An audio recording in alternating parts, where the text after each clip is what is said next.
Here at the National Tennis Center, John McEnroe and Andre Agassi have just taken the court for their tie-break shootout. And let's go down to courtside right now. Pat O'Brien is now perched a little higher than he was. That's right. Kind of an unusual way to do an interview, but I guess it's better to interview Mike Wallace than to be interviewed by him. Hello, sir. Good job up here. First of all, you had the thrill we always look for. You had a great sports thrill out here getting that point. I tell you, that last shot, I'm serious, to beat Dinkins and Sellis, that was a heck of a thrill. You said you were, as you keep your eye on your players, right? You said you were terrified doing this today. You're I don't know why, but my mouth was dry. Come on, you're out here in front of I don't know how many thousands of people, and you don't want to make a fool of yourself. And so I understand. I'm hearing in my in the interrupt that match will be seen later today. I hope they show just the winning. It was a good match, and I think everybody's having a lot of fun today.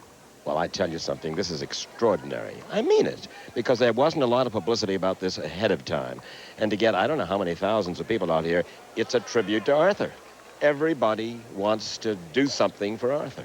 So today, a heady experience. You play with Martina in the afternoon, and you have Barbara. And a good one, too. Indeed. Thanks, Pat. And congratulations to Mike. We are going to show you some of the action from his match, and you sure will see Mike's winning shot. Well, John McEnroe and Andre Agassi getting ready to shoot out down here. McEnroe currently ranked number 18 in the world, and coming off that semifinal at Wimbledon, Mary, I guess now everybody thinks, hey, if Connors did it last year here at the U.S. Open, maybe it's McEnroe's turn. Yeah, I don't think you can really, even at this stage, consider McEnroe a favorite to win the U.S. Open, but he can certainly be a spoiler. He showed such good form at Wimbledon, although I feel strongly that grass is a better surface at this stage in his career than the hard courts of U.S. Open over 2 weeks and 3 out of 5 sets, but he's playing pretty well. He's very excited about this. I think that we all know that he grew up in Douglaston, which is only about 25 minutes away from here. He's won this thing 4 times. That's more than any other Grand Slam title. He's won many doubles titles here as well, including one in 1989 with Mark Woodford. He was a semifinalist here at the U.S. Open 2 years ago. I mean, this guy can play ball in New York. Well, his opponent today, Andre Agassi, is the Wimbledon champion, Tony, and what a tremendous confidence boost that must be for him. People wondering whether this youngster was going to win a Grand Slam. Well, he sure did. Well, he certainly did. People involved in the game said the one Grand Slam Agassi would probably never win was Wimbledon because of grass, his lack of serve, etc. Volley. He wins that, did it beautifully, handled himself well, and that should give him a tremendous amount of confidence coming here to the U.S. Open. A true bounce, good footing, and I think he has a real good shot in this tournament. I say he's going to win it. As Sampras said, several men have a chance to win it, but he would certainly be one of those. He's got Wimbledon colors on today, perhaps as a little lucky token. Let's go to Mike Wallace in the chair. Ladies and gentlemen, the second men's semifinal of the Arthur Ashe AIDS Tennis Challenge features 1992 Wimbledon champion Andre Agassi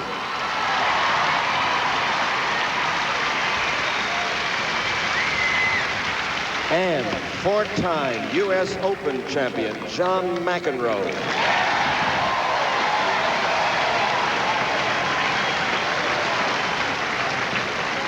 We'll be playing the same 12-point tiebreak. Andre Agassi will have the first serve. If it reaches 10-all, the players will play 1 point to decide the winner. Gentlemen, if you are ready, let us begin.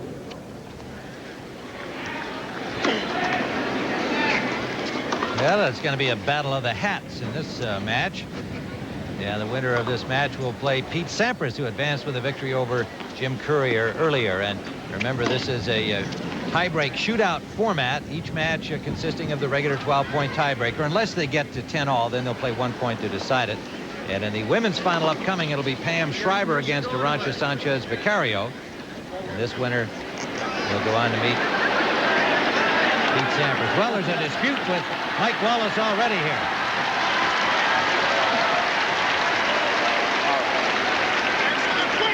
Go to work. Go to work. What's the question? What is the question? You're not going to ask questions and call it as tough as you ask. Mr. McEnroe. Mr. Agassi, your You're a serving tough guy asking me questions. into the sun. I have been instructed that I am not to overrule any line call, so I'm on it.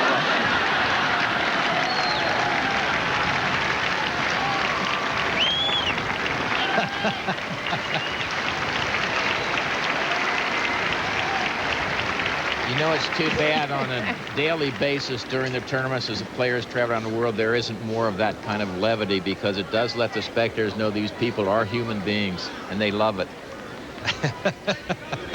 I think Mike Wallace made a wise decision, at least going along with whoever told him not to overrule. We might be here for a couple of days if you turn McEnroe loose on Wallace. Agassi will serve first in this tiebreak.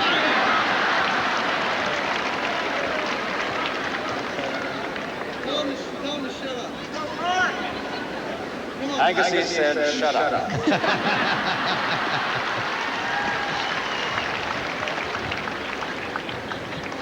This is a fairly recent friendship that's been well documented between Agassi and McEnroe. Agassi actually asking the veteran McEnroe for some advice on how to win the big ones, and John happy to give it to his American teammate in Davis Cup play.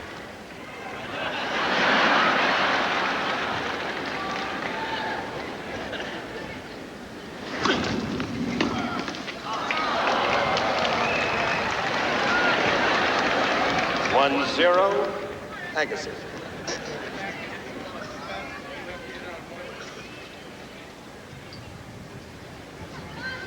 Both of these players provided a great deal of excitement at Wimbledon for American viewers. McEnroe surprisingly making it to the semis, and Agassi winning the title.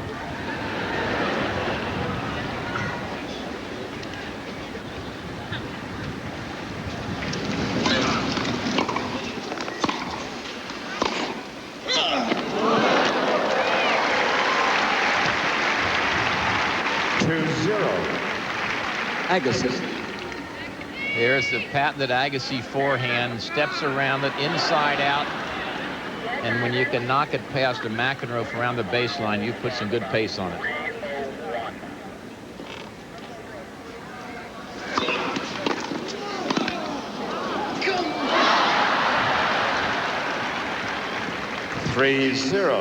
Agassi.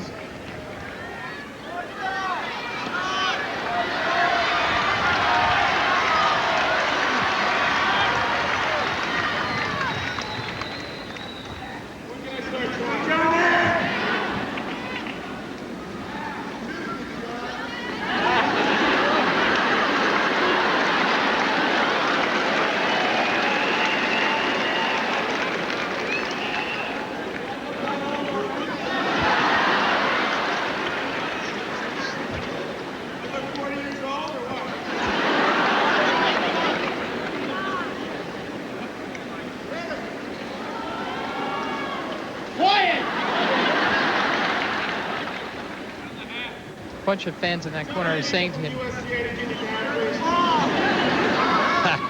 Bunch of fans in the corner saying, "Kill him, John, kill him."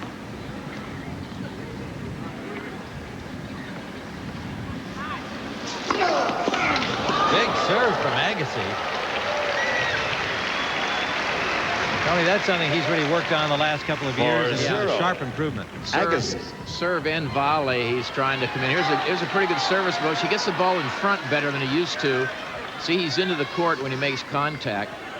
Means it tosses forward into the court, and he's got the body weight going into it. Right now, McEnroe's hoping he doesn't get the bagel, as they say, get beat 7-zip.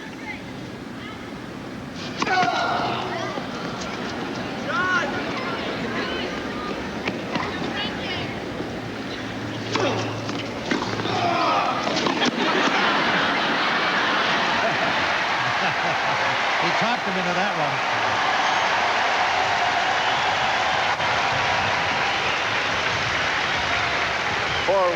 Agassi. McEnroe turned a little distraction, really. He let out a war whoop as he was coming into the net, hoping it would be intimidating. Got himself a point. The quick hands were more intimidating.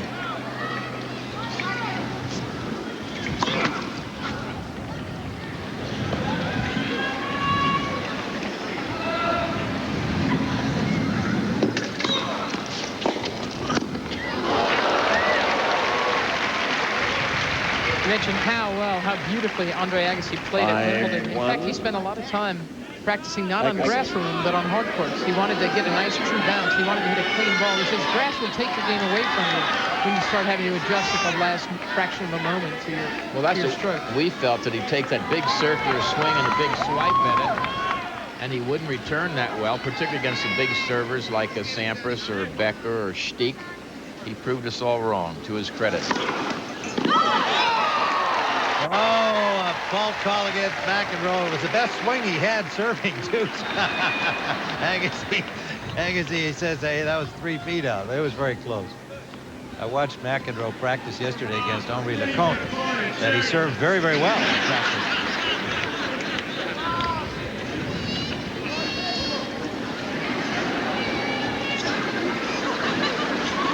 Is that one of mine? You know? There's a baby hurt in the crowd. I mean, my kids are crying, Andre. Give me a point.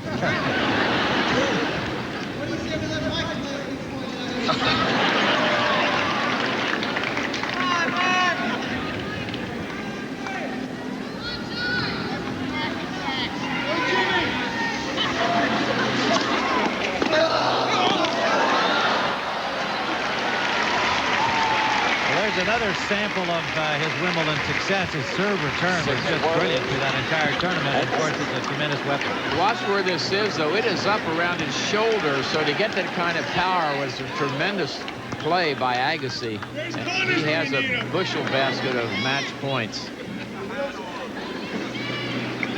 And the serve in his hand.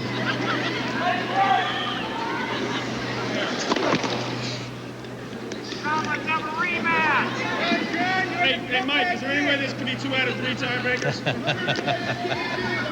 We got time for a few more? I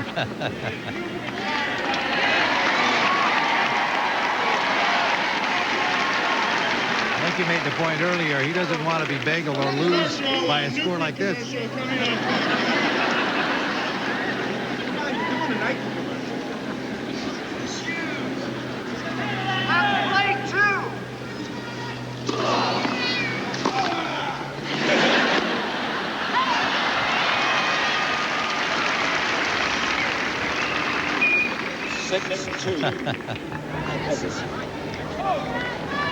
Andre gave one there. That stretches it out a little more. 6-2.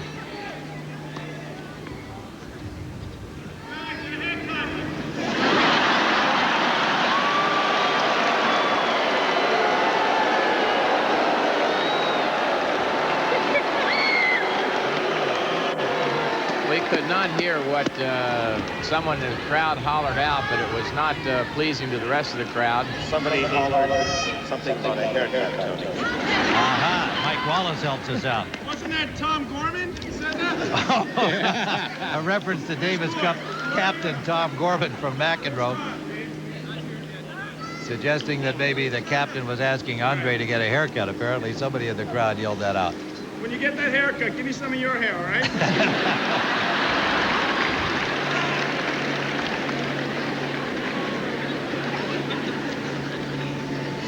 Well, it is match point. Right. Again.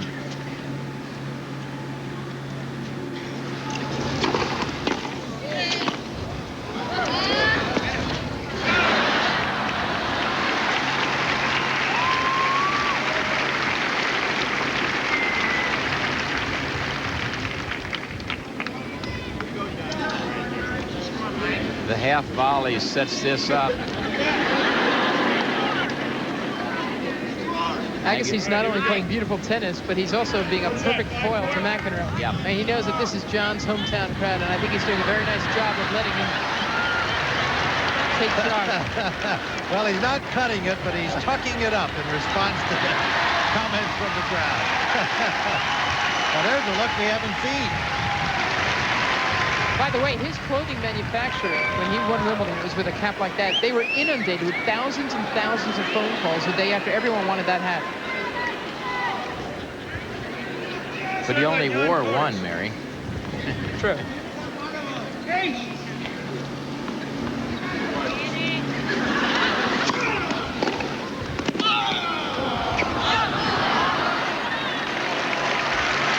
pit. Agassi, despite a good serve from McEnroe, too good a return. And McEnroe knocked it wide. So Agassi will advance to meet Pete Sampras. Good going. We'll be going down to courtside to talk to both of these players, Agassi and McEnroe. We'll be back with the Arthur Ashe Age Tennis Challenge after this message from your local station. Our exhibition tennis for the Arthur Ashe AIDS Tennis Challenge will continue with the women's final, and that'll be followed by the men. And as it stands now, Andre Agassi is advanced to meet Pete Sampras on the men's side, and it'll be Pam Shriver into the final against Rancha Sanchez Vicario. And let's go down to Pat O'Brien at courtside.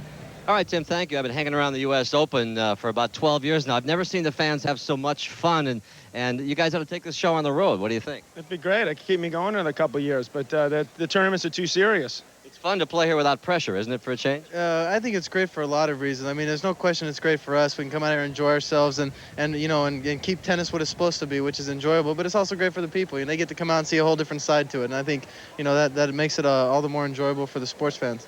How surprised were you that tennis was able to get together and do this kind of event? Well, we don't have the greatest reputation, as you know, Pat. So to get together in a relatively short period of time since Arthur announced that he had the AIDS it's really great that we finally got behind something. I mean, it's better late than never. I wish we could have done it a little bit earlier, but the fact that Arthur was such a great player and that here we are now, I think we're at least a step in the right direction for the Tennis Association. Well, I was talking to Pete Sampras earlier about that, your next opponent, saying that the rap is that you guys are too young, too rich, too pampered, and this gives you an opportunity to do something for a cause. Well, I think it is. I don't think it's fair to stereotype anybody at any age. I think it is to say, though, that when you do have a lot that comes your way easy, I find me more willing now to do things. You realize how much you can make a difference in people's day, and making an effort like this for such a great cause, an epidemic that is just something we need to get a hold of right now. It's just great to be a part of it. I don't look at it that way at all. To me, being in my position motivates me more to do these things. Let's switch gears, talk tennis a little bit. How do you see your chances here? I see my chances real good if I can keep away from playing John over here.